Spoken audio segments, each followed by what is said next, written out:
Rebonjour, j'espère que vous allez bien.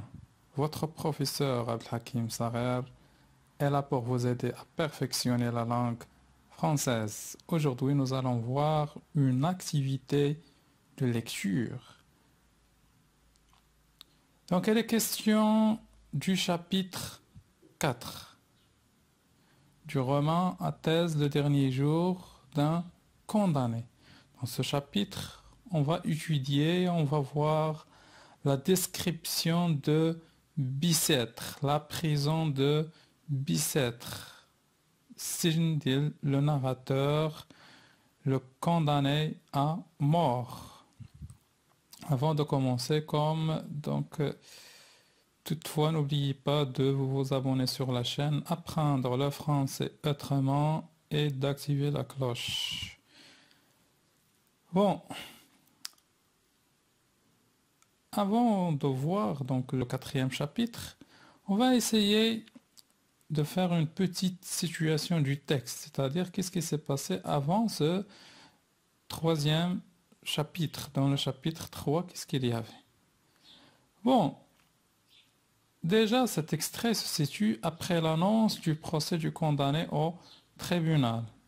Et l'annonce et la sentence, c'était la condamnation à mort. يعني هذا النص هذا الاكستري اللي عندنا تيجي من بعد ما انونساو الحكم على لو كونداني في التريبونال في المحكمة حكموا عليه بلا condamnation à mort.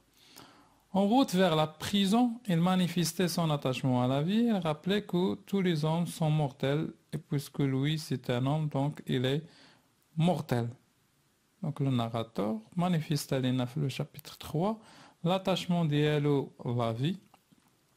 Il a rappelé aussi que tous les hommes, ce sont des hommes qui sont mortels. D'une manière ou d'une autre, ce sont des condamnés à mort. D'une manière ou d'une autre, des condamnés à mort. Et puisque lui c'est un homme, donc il est mortel. Donc va mourir après. Mais bon, donc avant de commencer le chapitre 4, on aimerait bien voir un petit peu l'histoire de ce Bicêtre. Bicêtre, d'où vient ce Bicêtre? Pour lire et étudier ce chapitre, on doit connaître l'histoire de Bicêtre. La prison de Bicêtre. Ninja, Bicêtre, qui fait Bicêtre. Comment elle est devenue comme ça? Déjà, la première des choses à savoir, c'est que Bicêtre, au début, c'était un château. Au début, Bicêtre, le château. Mais après, il va être ruiné. Après, Louis XIV. Louis XIV va donner l'ordre de rebâtir ce château. Mais cette fois-ci, il deviendra un hôpital. Donc, يكون واحد l'asile ou hôpital après. Louis XIII, Louis XIII في 17e سيكل في القرن 17 غيعطي لوردر الامر باش يبنيو واحد لوبيتال واحد لازيل واحد المنتجع في الاول غيكون كوم ازيل غيجمعوا فيه كاع دوك لي ديليسي في لي رue دوك الناس اللي كيكونوا في الطرقات دوك لي زورفولان دوك لي بيرسون هذا هو لازيل يعني واحد المنتجع ديال اليتامى ودوك لي زورفولان اكسيتيرا au même temps غتكون فيه واحد لو كوتي qui va être considéré comme un hôpital. Le côté récon est مستشفى pour les invalides. Les invalides, ce sont les soldats qui ont été blessés lors de la guerre.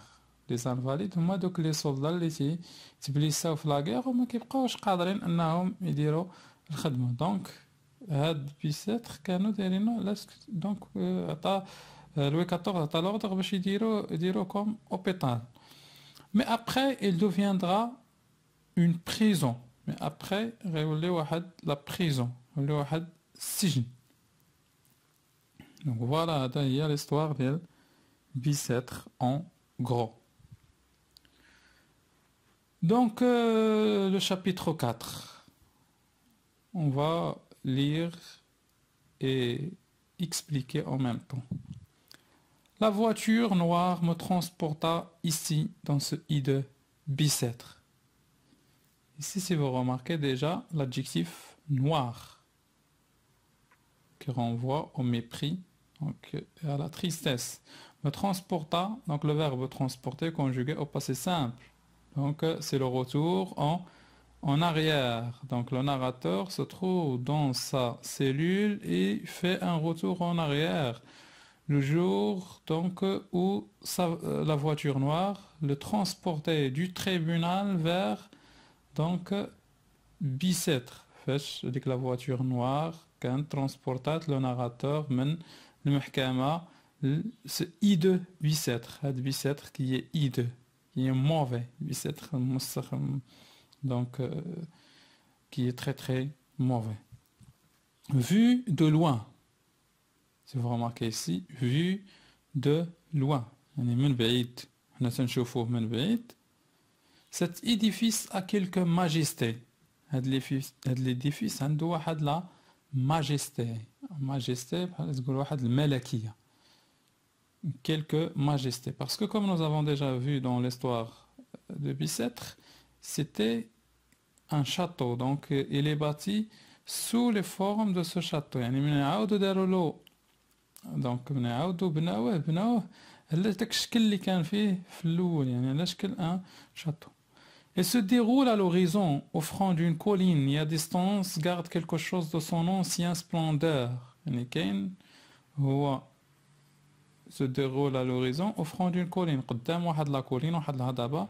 Et à distance ومن بعيد garde quelque chose de son ancienne splendeur.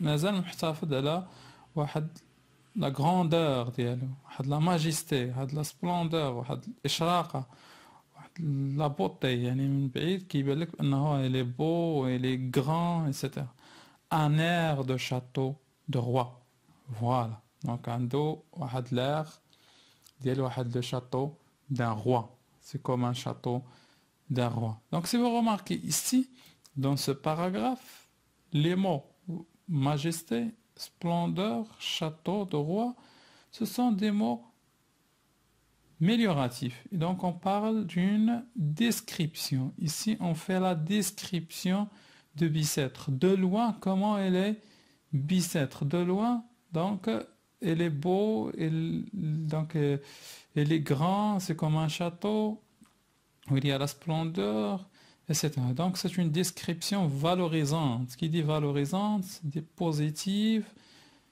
et des amélioratives. Mais à mesure que vous vous approchez, ou bien que vous approchez, le palais devient masure. Donc le palais, donc le château, donc le قصر كيولي واحد la masure, une maison qui est déconstruite ou qui est mauvaise. بحال واحد الكوخ يعني آيل السقوط. Donc ici, c'est une figure de style qui est en même temps métaphore, puisque le palais devient donc masure, comme une masure, et c'est une antithèse. Palais qui est château, le contraire, donc masure. Les pignons dégradés blessent l'œil. Les pignons, donc les pignons d'un château, comme vous le voyez dans cette petite photo, c'est cette forme avec où il y a les... C'est comme soi-disant des barreaux, mais de bois. Donc le bois qu'on croisait, donc les pignons dégradés blessent l'œil. يعني كي انت كتشوف هذوك les pignons ديالو dégradés كتقرب ليهم كيضروا في العينين. Je ne sais quoi de honteux et d'appauvri salit ses royales façades. دونك ما عرفش شنو اللي هو honteux مخجل و appauvri وموسخ اللي وسخ هاد لي فاصاد ديالو رويال هادوك الفرصادات ديالو دوك الواجهات ديالو الملكية. On dirait que les murs ont une lèpre. On dirait que هادوك les murs ولات عندهم واحد la lèpre. La lèpre c'est une maladie donc infectieuse. يعني دوك الحيوط ديالو ولاو très sale مسخين بزاف لدرجة انك تقول راهم مراد ب عندي جدام. لèpre هو الجدام مرض الجدام. C'est une maladie infectieuse. Donc ici c'est une personnification. C'est comme si les murs, ce sont des gens, ce sont des personnes qui sont malades d'une lèpre. Plus de vitres, plus de glace aux fenêtres, mais de massifs barreaux de fer entrecroisés. Quand je fais donc les vitres, quand je fais les glaces, les fenêtres, ولا عندنا غير des massifs barreaux. يعني غير بقاو في دوك les fenêtres غير les barreaux دوك القضبان de fer ديال الحديد entrecroisés مكروازين كتلقاهم في هذوك les fenêtres ديال هذاك ديال la prison auquel se colle ça et là quelques aves figures d'un galérien ou d'un fou وفي هذوك les fenêtres كتشوف واحد la figure واحد الوجه كي آف نحيف جدا ميزيرابل بئيس سوا دان غاليريان ديال واحد السجين و دان فو ديال واحد لا بيرسون كي فول دان غاليريان دونك و دان فو سي لا في vue de près هي الحياة vue de près يعني عن قرب الحياة عن قرب. Et si vous voyez ici, au début, nous avions l'adjectif loin, de loin, mais vers la fin, nous avons l'adjectif de près. Et donc, dans cette dernière, ou bien dans ce dernier paragraphe, nous avons une description dévalorisante. Là, vous avez deux types de description. Au début, de loin, c'était une description valorisante. Vers la fin, c'est une description qui est dévalorisante de près, c'est-à-dire lorsque vous vous approchez de la prison. Voilà. Et donc là, le texte peut être considéré comme une invitation des lecteurs, des gens, des Français qui voient Bicêtre de loin comme un château, n'est plus ce château. Venez voir Bicêtre de près. C'est comme si une invitation. Le narrateur, les gens, les lecteurs, les Français, الناس اللي ما زايرينش بيساتر ما عارفينش بيساتر غير تيقراو على بيساتر غير تيشوفوا بيساتر دو لوان. نتوما اللي كتشوفوا بيساتر vous qui voyez بيساتر دو لوان تشوفوا بيساتر من بعيد comme un château كيبان لكم راه بحال واحد لو شاطو كي اون ماجيستي با ني بلو سو شاطو راه ما بقاش داك لو شاطو ما بقاش هذاك داك القصر. Venez voir Bicêtre de près, venez vivre dans Bicêtre pour connaître à quoi ressemble ce lieu. تعالوا اجيو تشوفوا بيساتر عن قرب باش تعرفوا à quoi il ressemble. لاش دونك ممكن اننا نشبهوه كيفاش ولا هاد بيساتر. C'est une vie de misère, c'est une vie misérable, il est devenu misérable ولا عبارة عن بؤس. Tout est misérable dans Bicêtre. Voilà. Et donc, Bicêtre de loin, comme on vient de dire, c'est comme un château, les personnes, parce que Bicêtre, il est à peu près loin de Paris, de 6 kilomètres à peu près. يعني بعيد من Paris بواحد 6 kilomètres. يعني les gens ils le voyaient de loin. يشوفوه من بعيد comme un château كما قلنا. Mais à mesure que vous vous approchez, le palais devient masure. Le palais un château de splendeur, etc. devient une masure. Où là, le cours où normalement où il y a normalement c'est un lieu des fantômes. Normalement, ce sont les fantômes qui devaient vivre ici, même pas les animaux, donc mais les fantômes qui devaient vivre ici. Bon, vers la fin, je vous remercie pour votre attention et on se verra, Inch'Allah, dans la prochaine vidéo. N'oubliez pas de vous abonner sur la chaîne, d'activer la cloche et de laisser des commentaires. Merci à vous.